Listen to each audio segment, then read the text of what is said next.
Olá, queridas irmãs, queridos irmãos. Começamos mais um programa, O Espírito da Letra, analisando a obra do Espírito André Luiz através da mediunidade de Francisco Cândido Xavier. Estamos encaminhando-nos para a metade do livro, Sexo e Destino. Hoje começaremos o capítulo 8º, um capítulo longo que, por esse motivo, para que nós possamos ter tempo, tranquilidade, ele será dividido em 2 programas. Você acompanhará conosco hoje a primeira parte e no próximo programa você vai terminar o capítulo conosco. E é por isso que a gente sempre pede para você já ter um caderno, um papel com lápis ou caneta para você ir fazendo suas anotações, principalmente referentes aos sinônimos, que as palavras às vezes complicadas são traduzidas ao nosso idioma mais comum, porque às vezes os espíritos utilizam termos mais refinados que não são do nosso jargão diário, mas a nossa equipe se preocupa não em mudar o significado da frase, mas em colocar ao lado o sentido sinônimo daquela palavra. Então você pode também enriquecer no seu vocabulário, anotando ou no livro ou nas suas anotações particulares o significado das palavras. Isso já ajuda muito a melhorar o nosso vocabulário e a compreender melhor o texto, ok? Então vamos lá? Vamos começar o capítulo 8º. Os capítulos deste livro não têm título, é apenas um número. Então hoje vamos iniciar a primeira parte do capítulo 8º. Acompanhe comigo na tela o que André Luiz está explicando. Rematar os apontamentos, havia finalizado os apontamentos que me propunha alinhar, e reconhecendo que a paciente chorava, a Marita, lembra do capítulo 7º? Estava em prostração, visivelmente distanciada do exame que me fora permitido desenvolver. Neves perguntou se nós podíamos trocar entendimento rápido. E eu lhe disse, como não? E ele então, tendo em vista que eu acedi, ele perguntou, André, sem ocultar essa perplexidade que tomava conta dele, ele disse, que vem a ser isto, meu amigo? Você percebeu? Meu neto, o moço, é meu neto. Onde estamos? O Gilberto, que ela estava apaixonada. 4 criaturas enoveladas, entrelaçadas. Mulher entre pai e filho, um rapaz entre 2 irmãs. A Marina entre o Nemésio e o Gilberto o Gilberto entre a Marina e a Marita. Ignorava o que vemos, diz ele. Faz dias tento confortar a minha pobre Beatriz, só isso. Não fazia a menor ideia das perturbações que a rodeiam. Ah, meu amigo, continua ele dizendo, como pai, estaria agora mais consolado se eu visse minha filha agonizando numa casa de loucos. E então, apontando a Marita, essa moça, ele disse, esta moça disse toda a verdade? Perguntou o Neves ao André. E o André responde, o Neves, você não desconhece que determinado grupo familiar se define como sendo um engenho constituído de peças diferentes, embora ajustadas entre si para a função que lhe cabe. Veja só o que ele está dizendo. Um grupo familiar, isso serve para todos nós, né? Um grupo familiar, ele se compõe de várias peças. Um engenho, um motor, com engrenagens, com molas, com vários componentes, cada um próprio para aquela função, mas, sendo diferentes, se encontram ajustados entre eles para que o motor funcione. Continua André Luiz então explicando. Cada um daqueles que integram o grupo da família é parte das realidades que se combinam no conjunto. Marita, quando nos expôs pelo pensamento, ela foi sincera. Ela expôs o que ela sabe. Ela é um pedaço da verdade que procuramos. Para descobrir o que você conceitua como uma verdade completa, a verdade toda, é inevitável consultar as pessoas que ela guarda, que ela abriga, que ela hospeda no mundo íntimo. Então o Neves, que estava ouvindo isso, esboçou um leve sorriso de quem reúne compreensão e conformidade. Lançando-se, porém, ao desconforto com que supunha homenagear a justiça,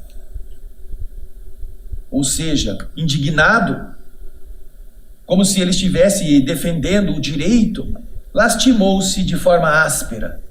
André, imagine você, Gilberto, um menino. Se o pai ajudasse, mas meu genro Nemésio é um caso de manicômio, não tem jeito. Aí então Neves olhou compadecido para a moça que estava chorando e afirmou: veja esta menina, correta, fiel, submeteu-se confiante. Que culpa no vaso de porcelana violentamente destampado por um animal? E esse animal é um garoto que eu amo tanto. Ela poderia ser a esposa que sonha, idealiza, mãe digna, dona de casa para um homem de bem.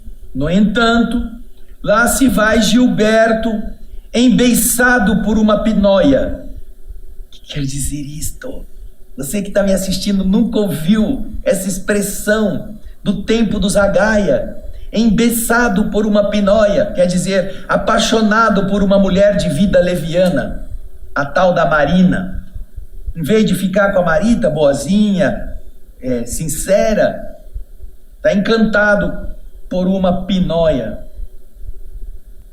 Marina e Marita, incrível, hajam crescido sob o mesmo teto. São irmãs adotivas, como acontece a serpente e a pomba. E André diz que, como o Neves deu uma pausa, eu não me fiz demorar nas ponderações. Eu me investi, eu assumi indevidamente a posição de conselheiro casual e pedi ao Neves que ele se asserenasse. Você se recorda que o Neves, em capítulos anteriores, ele era totalmente destrambelhado, ele ficava nervoso, ele ficava irritado, ele até pediu para o instrutor Félix tirá-lo do cargo, se fosse o caso de cuidar da Beatriz, porque ele ficava indignado, ele não se controlava. Então André Luiz, vendo que ele já estava ficando de novo, beirando ali a margem do abismo, o André pediu a ele: fica calmo, se asserena. Continua André a falar com o Neves. Achávamos-nos ali para emendar, para corrigir, proteger, realizar o melhor. Certo, o bem suscetível de ser plantado naquele grupo resultaria em socorro a Beatriz, certamente. Que nós colocássemos nela, na Beatriz, o pensamento. A irritação de Neves faria com que ele ficasse azedo, lhe avinagraria o ânimo. E ele, Neves, de sentimento azedado, lançaria sobre a filha ingredientes fluídicos de índole negativa, arruinando ainda as forças da pobre doente. Paciência e atividade fraterna iriam nos servir de apoio. Continua André aconselhando. Além do mais, não conseguiríamos definir, precisar, até quando perdurariam os sofrimentos físicos da esposa de Nemésio, da Beatriz, a filha do Neves. É justo prever, calcular. Entretanto, poderiam acontecer determinações superiores recomendando que Beatriz tivesse sua vida prolongada no prazo de estadia na terra. Nada impossível viesse a continuar unida ao corpo carnal, relativamente melhorada por meses, anos talvez, ainda que os prognósticos médicos enunciassem a desencarnação para breve. Mas e se acontecesse o inverso, o contrário? irritação, exasperação ou desânimo de nosso lado marcariam o término das possibilidades de ajuda a Beatriz. Os supervisores que nos dirigiam, não obstante compassivos e prestativos, nos removeriam da cabeceira da doente sem a menor dificuldade. Eles contavam com recursos para nos localizar, para nos fixar em tarefas, até mesmo mais suaves e mais reconfortantes em outra parte, como quem nos promovesse, como quem nos agaloava, nos colocasse um galão a mais, promovendo-nos um serviço, mas para nos afastar por estarmos agindo de forma errada. Eles agiriam assim em proveito da própria doente, impedindo os prejuízos que nós lhe pudéssemos acarretar com qualquer carga de vibrações desconcertantes. Tudo isso André fez ele pensar. Neves, então, ouvindo André, tolerou o aviso com paciência. Ele acabou, como sempre, acabou pedindo compreensão. Ele havia se retirado do convívio familiar por longo tempo, disse ele, a fim de se adestrar em cordura, prudência e desprendimento. No entanto, regressando ao abrigo doméstico, topava a cada instante em si próprio com aquele homem que lhe havia sido comodista, agarrado às raízes consanguíneas, absorvido no bem-estar dos que ele reputava, do que ele considerava como sendo flores no tronco do coração. Ele sabia que estava em prova árdua. Ele se acusava, analisado, esquadrinhado, examinado, sopesado na própria assimilação dos princípios de caridade e indulgência que ele passara a ministrar, sob o influxo, a inspiração dos mentores sábios e amigos que lhe haviam aberto a porta das escolas de aperfeiçoamento nas esferas superiores. Os espíritos elevados tinham dado a Neves a chance de ele ser testado, de ele aprender, já que ele estava se gabaritando na capacidade de tolerar, de compreender, de ser indulgente. Só que agora ele estava na prática. Uma coisa é você estar na escolinha, outra coisa é você fazer a conta no balcão para saber se você aprendeu a tabuada. E ele continua então explicando ao André. Ao jeito de qualquer pessoa terrestre, parecido com qualquer pessoa, guardando consigo méritos e falhas, Neves se declarou disposto a dominar-se e, estimulando-nos a recordar antigos condiscípulos, companheiros da fase juvenil, quando encorajados e vacilantes ao mesmo tempo na solução dos problemas de autocontrole, ele nos solicitou, ele pediu a mim, diz André, colaboração, a fim de que se mantivesse calado, tanto quanto possível, na presença dos instrutores. André, então, olhando, o companheiro diz, nossa, a submissão do companheiro dava para comover. Ele se acreditava temporariamente perturbado, disse o Neves, humilde. Partilhava as agruras, as amarguras da própria filha. Voltara instintivamente à agressividade e à exteriorização que lhe marcavam o temperamento no passado. Entretanto, comprometia-se ali com André Luiz a uma revisão de atitudes. Apesar disso, que nós, diz André, lhe perdoássemos qualquer desabafo inconveniente quando estivéssemos a sós. Sempre chegava um momento em que ele, por mais aplicado ao burilamento, ao aperfeiçoamento íntimo, sentia que as excitações longamente acumuladas lhe pesavam no espírito como nuvens de gases comburentes, gases incendiários. Desinibia-se, querendo dizer, desembaraçava-se ou dementava-se, ou enlouquecia, ao modo de alguém que carregasse bombas estourando no próprio peito. Todos estes são desabafos do Neves ao André Luiz, com quem está conversando. E o André Luiz diz que, depois de toda esta conversação, eu o fiz sossegar-se. Não precisava afligir-se daquela maneira, que eu entendia tudo perfeitamente. Da minha parte, não apresentava qualquer traço de superioridade. Também nós, diz André, se referindo a si mesmo, criatura humana desencarnada, conhecíamos de sobra os lances da batalha interior, em que o adversário somos sempre nós mesmos, na arena das qualidades inferiores que nos tocam sublimar, transformar, melhorar. Portanto, diz ele ao Neves, é desaconselhável seguir conversando ao lado do serviço. Vamos continuar agora a trabalhar. A frágil menina desabafava-se em choro, um choro audível, não obstante discreto. Soluços. Nós nos dispunhamos a intervir, diz André, quando o que era inesperado aconteceu.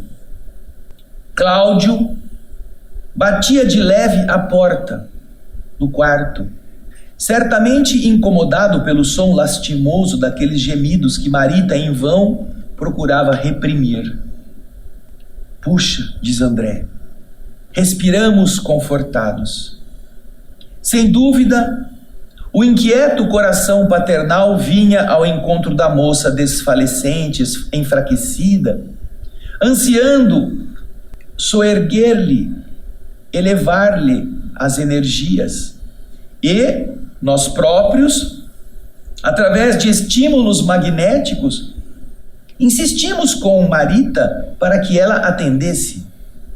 Empregando vontade e forças para vencer a crise de lágrimas, a jovem consentiu aos nossos apelos e cambaleou, desaferrolhando, liberando, destrancando a porta da passagem ao quarto. Cláudio entrou, e você vai ver aí do projeto Imagem esta cena que demonstra o que André Luiz vai explicar. Cláudio entrou no quarto. Lá estão Neves, André Luiz, espíritos, Marita sentada no leito, Cláudio que entrou no quarto, porém, diz André, Cláudio não vinha sozinho. Um daqueles dois companheiros desencarnados que lhe alteraram a personalidade, justamente aquele que se aproximara dele em primeiro lugar para o trago de uísque, envolvia-lhe, enrolava-se nele ao seu corpo. É claro que na imagem você não consegue fazer isso, mas está grudado ali, olha. O verbo enrodilhar-se, na linguagem humana, apresenta-se o mais adequado à definição daquela ocorrência de possessão partilhada, que se nos apresentava ao exame, conquanto não exprima com exatidão todo o processo de enrolamento fluídico em que se imantavam, em que se magnetizavam os dois. E nós afirmamos possessão partilhada porque, efetivamente, ali um aspirava ardentemente aos objetivos desonestos do outro, completando-se euforicamente na divisão da responsabilidade em cotas iguais. Ou seja, André Luiz está explicando que tanto Cláudio quanto a entidade queriam as mesmas coisas. Então eles se enrodilhavam, eles eram sócios.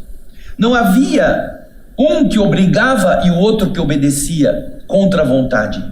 Os dois dividiam a responsabilidade em cotas iguais. E ele continua explicando. Como havia acontecido no instante em que bebiam juntos, forneciam a impressão de dois seres num corpo só. Em determinados momentos, o obsessor afastava-se do companheiro à distância de centímetros.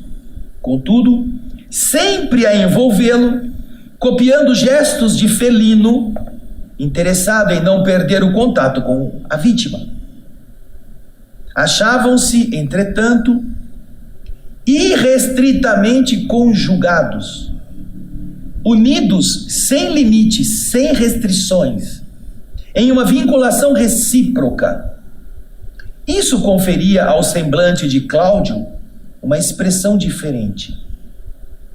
O hipnotizador, o espírito, cuja visão espiritual não nos atingia, ou seja, o espírito não via André Luiz e Neves.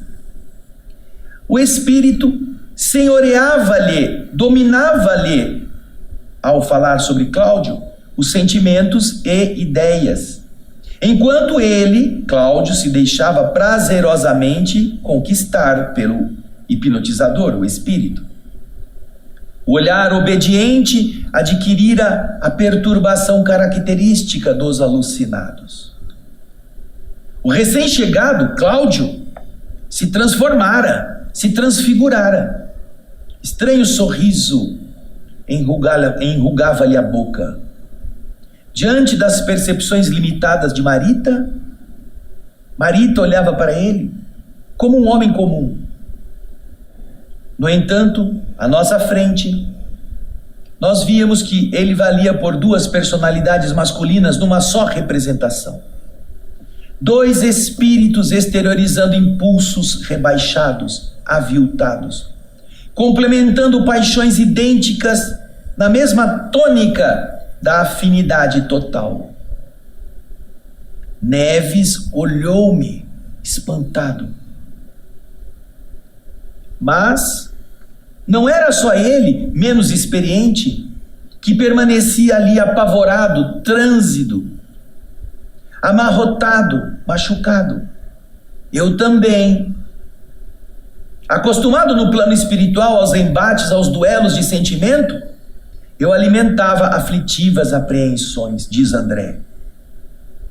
Aquele quarto, antes povoado pelos sonhos doloridos de uma criança, de uma jovem, transformara-se em uma jaula, onde Cláudio e o vampirizador, singularmente brutalizados no desejo infeliz, constituíam juntos uma fera astuciosa, calculando o caminho mais fácil de alcançar a presa.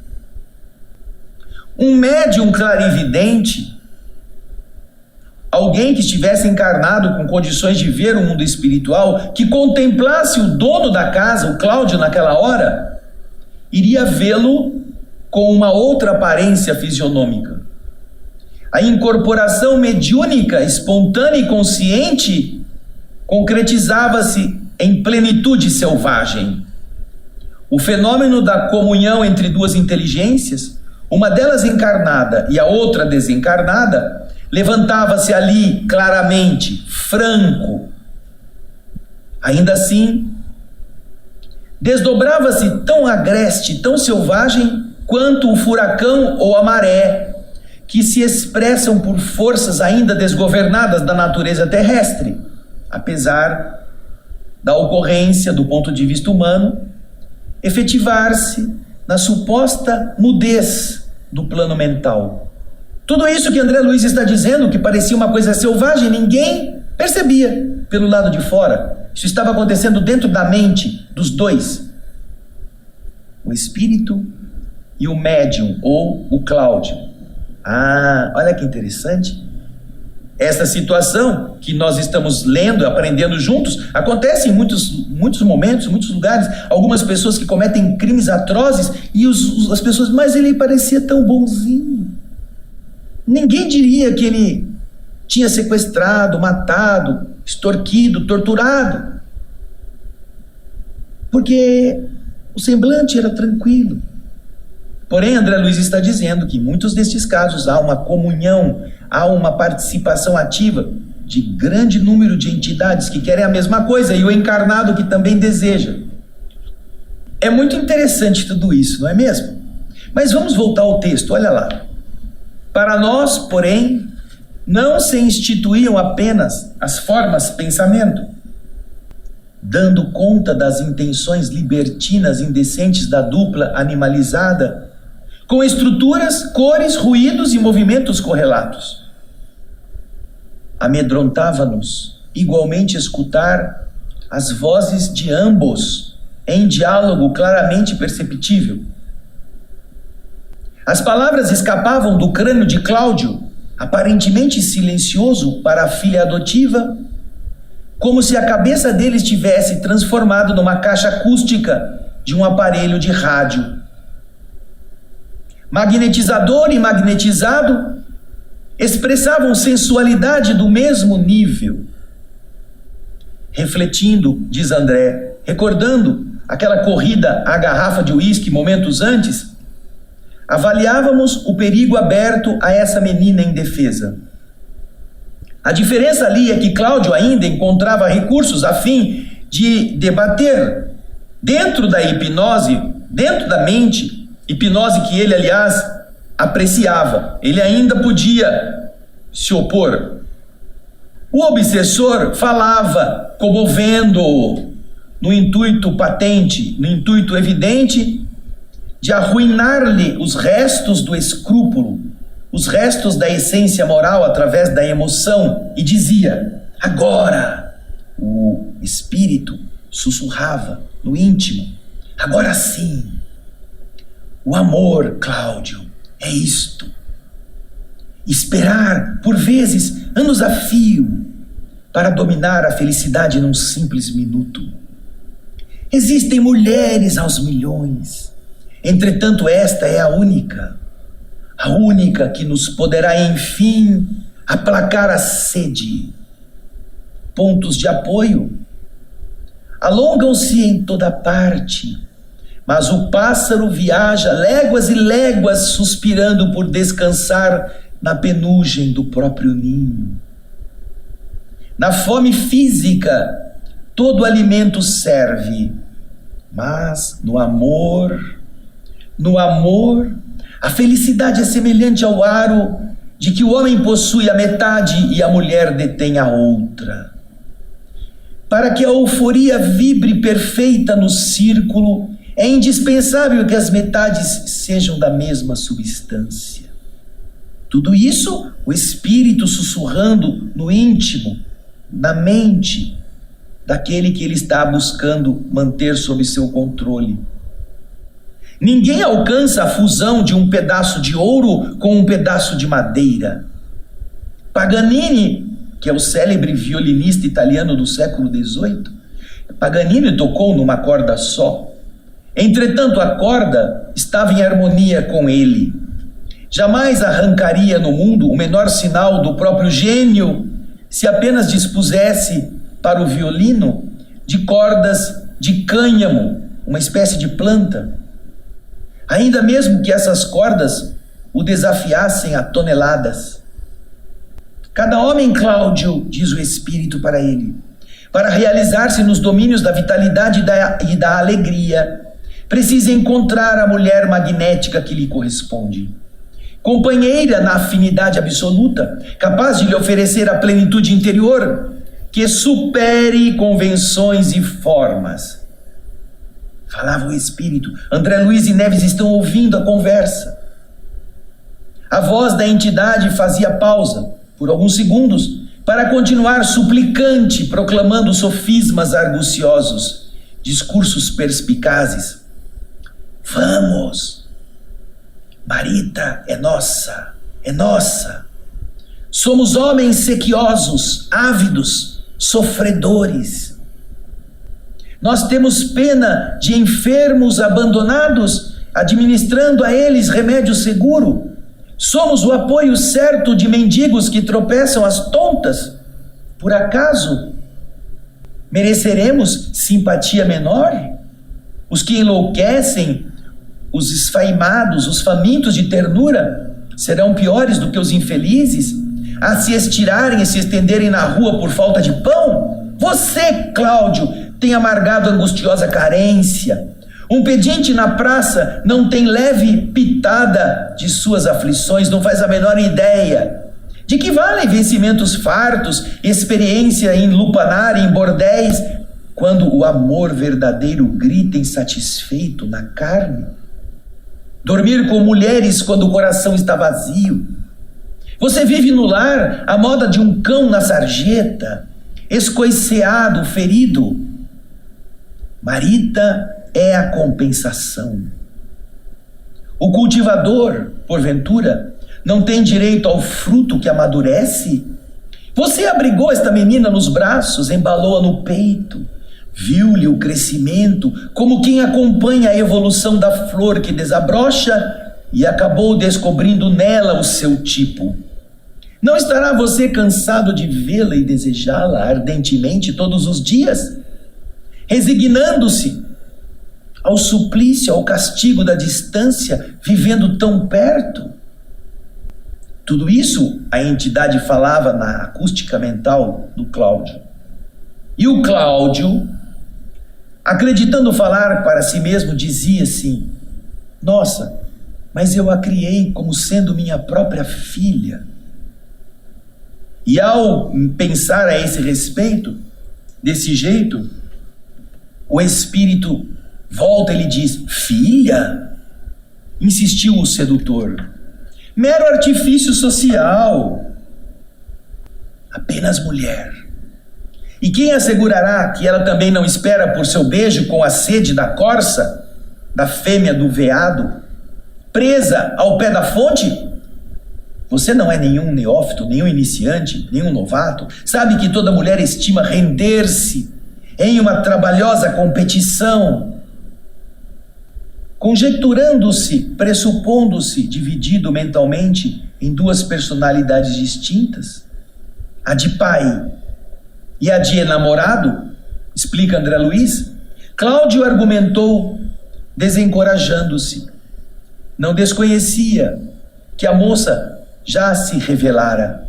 Havia elegido Gilberto, o rapaz com quem se dava a passeios frequentes.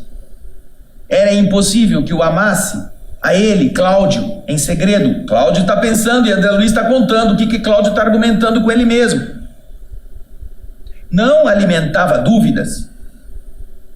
Ciumento, Cláudio os havia acompanhado discretamente em excursões domingueiras, sem que os dois desconfiassem da sua presença ou do zelo ofendido. Nunca lhes ouvira as palavras, entretanto, havia visto as ocultas, os gestos equívocos. Admitia-se, com razão, para convidar o indivíduo insensato, estouvado, a certos compromissos. Calculara. Todavia, quando se inclinava a pedir conselho de autoridades policiais, chocara-se com o imprevisto. Ele, Cláudio, homem de prolongada vida noturna, passou a esbarrar com a filha em recantos de prazer. A outra, a Marina, não apenas na companhia de Nemésio Torres, o cavalheiro que desempenhava junto dela a função de chefe, mas também, igualmente com Gilberto, o filho, em posição comprometedora. Os desregramentos de Marina, desde muito, se haviam tornado para ele em calamidades inevitáveis. A princípio atormentara-se. Pai contundido, pai ferido pela licenciosidade, pela libertinagem em família. Contudo, Márcia, a esposa, ela ditava os figurinos. Nos primeiros tempos do casamento, surgira entre ele e a mulher a muralha da discórdia que lhes emanava no íntimo, em ondas agitadas, torvelinhantes, de aversão instintiva, cuja existência não haviam sequer pressentido de leve antes do casamento. Se casaram, tiveram as filhas e depois os desajustes começaram. Nem haviam imaginado que seriam assim, como que inimigos dentro da mesma casa. De começo, rixas e discussões. Depois, a indiferença, o cansaço total um do outro. Aventuras unilaterais. O marido e a esposa, cada qual em seu caminho. Marina, evidentemente, é claro, seguira a trilha da mãe. Desligara-se dele. Como um homem, com o juízo de um homem, ele classificava a filha por uma mulher livre. Contudo, tolerável no lar, enquanto ela exercesse a profissão que lhe assegurava sustento às suas fantasias. Dentro de casa, habitualmente reuniam-se à mesa a esposa, Marina e ele, à maneira de 3 animais inteligentes disfarçando o desprezo recíproco, através da convenção ou do gracejo. No conceito dele, porém, Marita, a outra filha, era outra coisa, definia-se a parte disto. Flor no ramo espinhoso daqueles antagonismos flagelantes. Afastara-a com intenção na direção do serviço. Inventara meios de obrigá-la a tomar refeições em Copacabana, para que as provocações, as picuinhas do círculo doméstico no Flamengo não lhe torturassem o espírito. Espiava-lhe os passos, ouvia-lhe os chefes. Uma vez instalada no exercício da nova condição, ele mesmo, quanto possível, iria manter-lhe a independência. Amando Marita com entranhado carinho mesclado de egoísmo tirânico, feriam ao Cláudio as humilhações que a esposa e a filha, a outra, não pechinchavam, não evitavam fazer à pobre Marita no trato íntimo. Ele, Cláudio, queria Marita para ele, com a ternura de um pombo e com a brutalidade de um lobo. Não concordava lhe dessem a beber afronta ou sarcasmo. Tais atitudes acabaram revestindo Marita de uma liberdade mais ampla, que Marita utilizava no culto afetivo a Gilberto, de vez que, por vocação, se distanciava de festas. Márcia e Marina, sempre mais absorvidas nas extravagâncias em que se manifestavam, por 2 irmãs doidivanas, nem deram a falta, nem acharam estranho isto. A ausência de Marita, como que as aliviava de um peso. Certificando-se de que não lhe dobrariam o caráter, acusavam-se felizes por não serem induzidas a suportar-lhe a fiscalização. Que Marita fique com ela para onde ela quer e a gente vai ficar entre nós. Concentrando nos raciocínios que lhe derivavam rápidos do ligeiro autoexame sob o controle do vampirizador que o influenciava, Cláudio recordava-se de que há muitos dias concluíra que Gilberto não hesitava em iludir, seduzir as 2 moças. E depois de refletir maduramente, ele, Cláudio, resolvera ficar quieto. Não seria conveniente analisar as próprias vantagens nestas circunstâncias? Denunciar Marita por jovem ultrajada redundaria em afastar-lhe a confiança. Apontar Marina no páreo significava insultar a filha adotiva, aplicando-lhe temíveis lesões de ordem moral. Ardiloso, deixava o tempo correr, achando preferível, a seu ver, fosse Marita machucada pelas circunstâncias. Quando voltasse para ele, cansada e desiludida, ele a converteria, talvez sem dificuldade, na amante que ele sonhava. Enganado pelo interlocutor, pelo espírito que lhe era invisível, elencou as reflexões apressadas que lhe vinham à mente. No entanto, assoprado agora por ele, deixava-se iludir por imaginosa expectativa, formulando-se outra espécie de indagações. Envolvido nas sutilezas do obsessor, ele examinava, ele esmerilhava o próprio íntimo, tentando saber se estava sendo inspirado com segurança naquela hora. Por acaso estaria enganado? Acaso Marita se entregaria a Gilberto pensando nele, Cláudio, de quem se afastava por escrúpulos, por zelos de consciência?